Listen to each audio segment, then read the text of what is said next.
मित्रांनो, अगोदर सांगितल्याप्रमाणे आपण आज पाहणार आहोत इयत्ता 11वीच्या इंग्रजीच्या पाठ्यपुस्तकातील the rising of the moon म्हणजेच चंद्रोदय हे जे नाटक आहे टेडी ग्रेगरी यांनी लिहिलेलं या नाटकाचा थोडक्यात सारांश बघणार आहोत।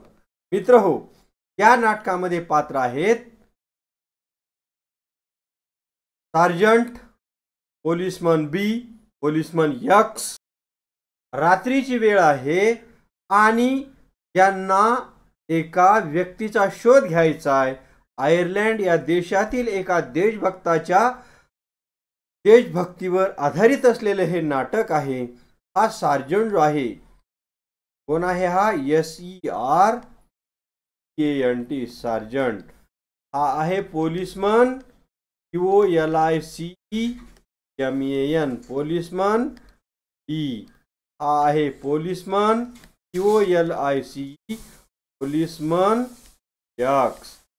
हे तीन व्यक्ती एका व्यक्तीच्या शोधात आलेले आहेत। हे ब्रिटिश सरकारचे नौकर आहेत, परंतु नागरिक आहेत आयरिश, आयर्लंड या देशाचे। बघा, हे स्टेजवर आलेले आणि हे कशाबद्दलची माहिती देत आहेत? आयर्लंड मधल्या जेलमधून ब्रिटिशाच्या राजवटीमध्ये एक जेलमधून व्यक्ती निष्ठून गेलेला आहे आणि त्याला तपासण्यासाठी, त्याचा शोध घेण्यासाठी, त्याला पकडण्यासाठी हे एक बॅनर म्हणजे पोस्टर घेऊन आलेले आहेत। पोस्टर, बरीच पोस्टर आहेत, त्यांना ते पोस्टर चिटकवायचे आहेत आणि ते पोस्टर चिटकवून लोकांकडून त्याची माहिती घेऊन त्याला पकडून त्याला ब्रिटिश शासनाच्या स्वाधीन करायचं आहे, अशी असलेली ही कथा। आणि इथं पोलिसमन अगोदर आपण बघितल्याप्रमाणे हे बघा, हे तिघजण इथं चर्चा करत आहेत। इथं आल्याबरोबर पोलिसमन बी हा पोलिसमन यक्सला विचारतो की बाबा रे, हे पोस्टर कुठं लावायचे? परंतु पोलिसमन यक्स म्हणतो आपण आपल्या डोक्याने काहीच नाही करायचं, आपण विचारूया सार्जंटला। परंतु जेव्हा सार्जंटला ते विचारतात, साहेब हे पोस्टर कुठं चिटकवायचं?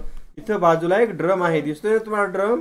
म्हणजे पिंप आहे। तो म्हणतो या पिंपावर आपण ते पोस्टर चिटकवूया। या ठिकाणी हा पोलिसमन, हा जो सार्जंट आहे, हा कोण आहे? SERGENT। हा सार्जंट काय करतो? त्या पोलिसांना सांगतो या ठिकाणी जो पिंप आहे। मित्रांनो, आपण बघितलंय की या the rising of the moon या नाटकामध्ये कशा कशा घटना घडत जातात। त्या घटना सविस्तरपणे आपण पुढच्या व्हिडिओमध्ये बघूया।